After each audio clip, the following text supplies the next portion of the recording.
Solemos decir que es muy complicado empezar a ahorrar por diversas razones. Esto es cierto, y algunas de estas razones que impiden ahorrar son los gastos hormiga y los gastos fantasmas. ¿Qué son y cómo afecta en su día a día? Aquí se lo explicamos. Hola, yo soy Silvia Pérez y esto es Descifrando, el espacio de educación financiera de Diario Gestión.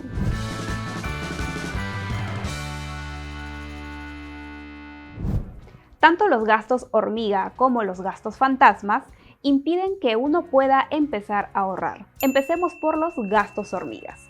Estos son llamados así porque, al igual que el tamaño de una hormiga, son gastos tan pequeños que se realizan a diario que uno no le presta atención o no lo contabilizamos. Hablamos de un par de galletas, una gaseosa o una botella de agua. Sin embargo, cuando uno suma estos pequeños gastos, ahí recién uno se empieza a preocupar. Sobre este tema conversamos con Carlos González, profesor de la carrera de Economía y Negocios Internacionales de ESAN, para que nos explique más sobre qué son los gastos hormiga. ¿Quién no pasa a media mañana y decide comprarse un paquete de galletas o el cafecito de la media tarde para combatir el sueño? O un caramelo de limón, un chicle, una gaseosa, son conceptos en sí mismos muy pequeños, ¿no? De modo tal que son tan pequeños que no los consideramos al momento de hacer el presupuesto y tampoco los tomamos muy en cuenta cuando tratamos de calcular cuánto hemos gastado durante la semana. Entonces son tan pequeños que no los vemos o no los calculamos. Ahora, para empezar a calcular estos gastos hormiga, usted puede empezar a considerarlo y llevarlo a una escala mayor. Por ejemplo, en 2 galletas por 1 sol al día puede gastar 2 soles. Esto no le debe generar ninguna preocupación, pero si contabiliza ese gasto en la semana, el gasto se eleva a 14 soles. Si ese monto lo calcula por un mes, se eleva a 56 soles. Y si lo elevamos otra vez a 10 meses, son más de 500 soles. Aquí es más preocupante los 500 soles en 10 meses que los 2 soles al día. Ahí podemos, como le decía, dimensionar el impacto de estos gastos hormiga.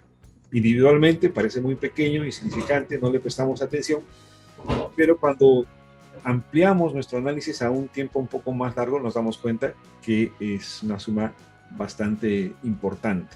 Entonces, hacer este ejercicio de contabilizar y mirarlo o medirlo en un periodo más grande nos ayuda a dimensionar ese gasto hormiga y entender que ese acto inocente de comerse una galletita a media mañana o a media tarde, a la larga tiene una repercusión.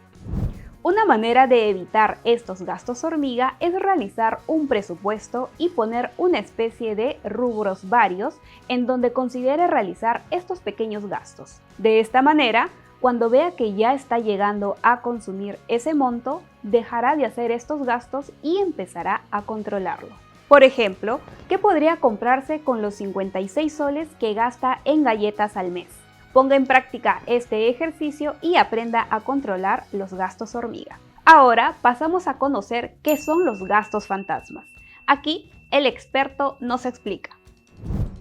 Bien, la característica del fantasma es que no lo podemos ver, ¿no?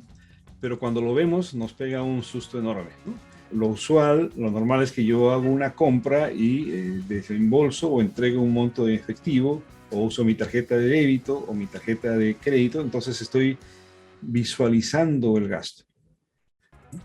Pero las tecnologías nos han permitido tener nuevas formas de pago, ¿no? Por ejemplo, yo al inicio del año quiero ver películas en casa y me suscribo a un aplicativo que comparte películas.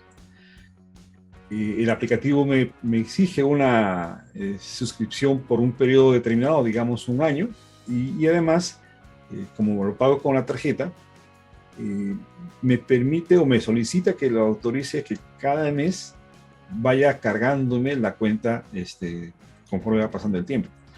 Entonces, ese gasto deja de ser visible. Para controlar y no asustarse de estos gastos fantasmas, se recomienda también incorporarlo dentro de su presupuesto y estar atento que, a pesar que no vea que está haciendo un desembolso, sí está realizando consumos al mes, pero lo hacen de manera automática a través de su tarjeta de débito o de crédito. Otra manera de identificar estos gastos fantasmas es revisar el estado de cuenta de su tarjeta de débito o de crédito para conocer los montos exactos de estos consumos, que a diferencia de los gastos hormigas ya no son tan pequeños, y es que estos pueden variar entre 30 soles y 150 soles. Aquí el docente nos brinda más detalles sobre los gastos fantasmas. A veces nos resulta un poco complejo entender lo que se reporta en el estado de la tarjeta. A veces ni siquiera nos tomamos la molestia de abrir nuestro correo y leer qué es lo que está reportando el banco. Y ahí se nos van muchas cosas fantasmas, ¿no? Como por ejemplo estar operando, haciendo compras con una modalidad en la que la tasa de interés es más alta que las otras. Entonces no tomar conciencia de cuál es la forma de pago que debo tener de mi tarjeta genera también gastos fantasmas. O por ejemplo, estoy usando todo el plan de datos de mi celular. Vale la pena que esté pagando 150 soles cuando quizás con un plan de 70 soles podría ser suficiente para lo que yo necesito, ¿no? Ese tipo de evaluaciones también tienen que hacerse.